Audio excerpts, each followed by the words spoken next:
persistantes yi am nañ ko jëm ci ordre mondial historiquement dépassé di wax ni rek suñu bëggee mbir yi soppeeku il nous faut changer les règles du jeu ba tey mu nekk ay kàddu le président de la République Bassirou Diomaye Diakhar Faye ñëw na également ci mbirum évasion fiscale congés fiscaux abusifs yi également et autres flux financiers illicites yi nga xamante ni dañuy privé yenn ci suñu ay dëkk seeni ay ressources vitales au financement du développement ba tey ci ay kàddoom moom it njiitu réew mi ñëw na ci mbirum traitement juste et équitable de la dette waaye itam système de notation bi nga xamante ni basé woon na ci évaluation bu risque bu continent Afrique bi nga xamante ni moom lañ nekk ñëw na également ci conditions inéquitables itam jëm ci transition énergétique yi nga xamante ni yenn ci ay partenaires ñu ngi koy tere ñi ngi tere financement bi foofu ca extérieur ci source d'énergie fossile yi également jëm ci mbirum gaz ak yi nga xamante ni itam dañuy wëyal lekk di jëfandikoo ba tey ñoom seeni ay sources yi nga xamante ni ñoo gën a polluantes lu ci mel ni charbon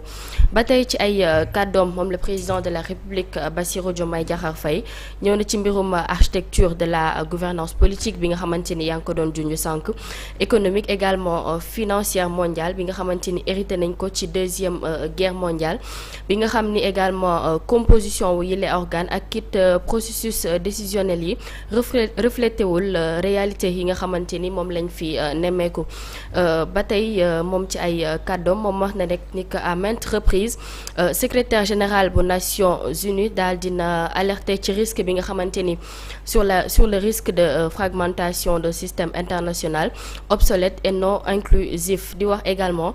mutation bu groupe des BRICS en sud global plus large day wane rek à quel point système international bi noonu lañ ko contesté ak itam combien il urge de le réformer pour le rendre plus inclusif plus juste et plus transparent dans l'intérêt bien compris de tous lii lee moo nekk ay kàddu yi nga xam ni le président de la République Bassirou Diomaye Diakhar Faye daal dina ko yëkkati foofu ca Paris à l'occasion des Jeux olympiques 2024 par Ousmane.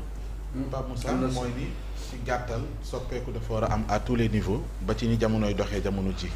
muy discours bu ñu mën a retrouver ci souverainiste yi li ñu wax fii wax ko ci Afrique tey moom la ñu biral ca biti réew. te foog naa ne je pense xam nga surtout les cadres sportifs. Pour man dafa war a doon tribune effectivement bu ñu war a mën a porter ces genres de plaidoirie parce que loo mënti wax dafay attirer beaucoup d'attention. Je ne sais pas Assane est-ce que Jeux olympiques ak Coupe du monde. xam naa ne bokk na ci compétition yu gën a attractive si ce ne sont pas les Jeux olympiques ñoom ñooy gën a drainer du monde. Donc effectivement fi nga xamante ne foofu la attention bi di ñëw et il a saisi le prétexte carrément comme ni ko Youssou Ndour doon waxee sport moo mën a boole. sport moo mën a dajale. tax na li xonkoon deret bi dafa mujj verte tey gazon donc nekk na cadre boo xamante ne foog naa ne moom rek moo mënoon a boole Palestine ak Israël di football moo mën a boole peuple yi nga xamante ne peut-être sur le plan culturel yu bëri wutale na leen mais ñu dajaloo ci benn affaire donc kon président Diomaye bu saisir cette occasion là de porter plaidoirie bu toll nii allant des résolutions des Nations Unies allant ci même la fracture sociale bi nga xamante ne mi ngi am un peu partout dans le monde et que ñu war koo mën a liggéey léegi nii yaa Oustaz mu ngi doon wax sénégalais bi guinéen bi nangam c'est-à-dire fracture bi dafa teelul foo xamante ne même dans la perception de ce que nous avons muy suñu quotidien li ci ëpp on s'affirme à la différence de l'autre le racisme le terrorisme yooyu noonu yëpp différence de perception la te différence de perception wala différence idéologique warul doon source de violence. Amadou Hampâté Bâ da doon wax ce qui fait l'originalité d'un tapis c'est la diversité de ses couleurs donc kon foog ñu accepter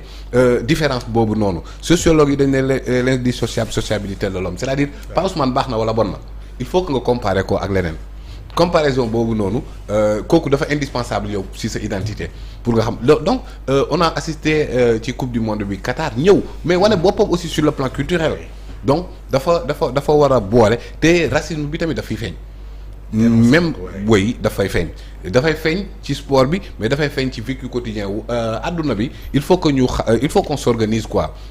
dañuy toog définir des objectifs ou des objectifs du millénaire pour le développement et cetera c'est-à-dire xam nga mooy lan développement durable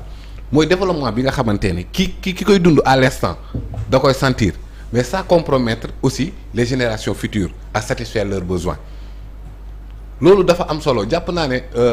le système américain bi loolu ko mënti ŋàññi ñoom ñooy am seen ressources naturelles ne la du pour ñii du pour ñun pour génération future yi la di doxal seen gouvernance de telle sorte que dañuy bàyyi xel li nga xamante ne moom mooy ci kanam actuellement loolu dafa mel ni ci yu bëri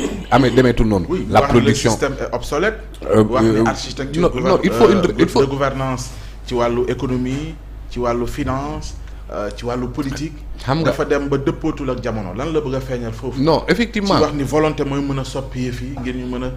c'est-à-dire bon man jàpp naa ne même y a même des dirigeants yoo xamante ne ci àdduna bi comprendre nañ loolu. Le caractère obsolète de ñi nga ñenn ñi dañuy jàpp ne seen développement xëy na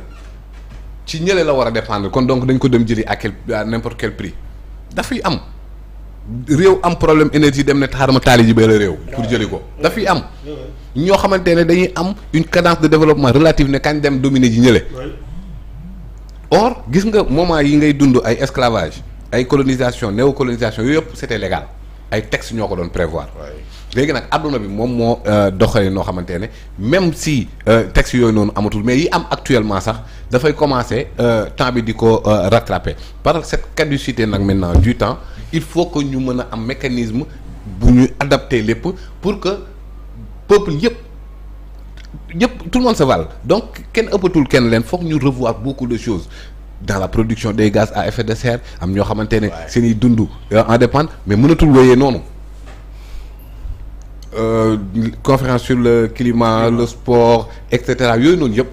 c'est-à-dire il nous faut en Afrique des dirigeants comme ça qui osent ci moment yu solennel yi dire les choses telles qu'elles sont pour espérer maintenant un développement durable développement durable du rek xiif naa dama war a lekk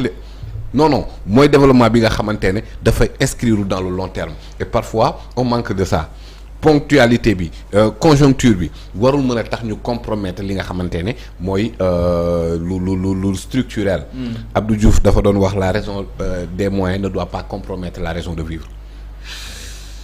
alors donc pour ne pas compromettre la raison de vivre il faut qu'on s'adapte il faut que ñu tëggaat suñu ay mentalité ak suñu ay comportement boo xamante ne doonatul doonati mel ni sur le plan économique dañuy nekk ci jungle la raison du plus fort est toujours la meilleure même bu ñuy wax dans notre perspective de renégocier beaucoup de choses sur le plan des industries extractives impératif lay doon ki nga xamante ne xam na ne sax amoon na ko ak kii la day xam ne adduna moom moo tollatul foofu noonu et il l'a dit ci fu mu ko war a waxee ak ci ñëm ko war a wax loolu moom moo ci am justement wax ji mooy ñim ko waxal est-ce que dinañ ko dégg su dee waaw lan nga jàpp ni mooy mandargaal jëf yi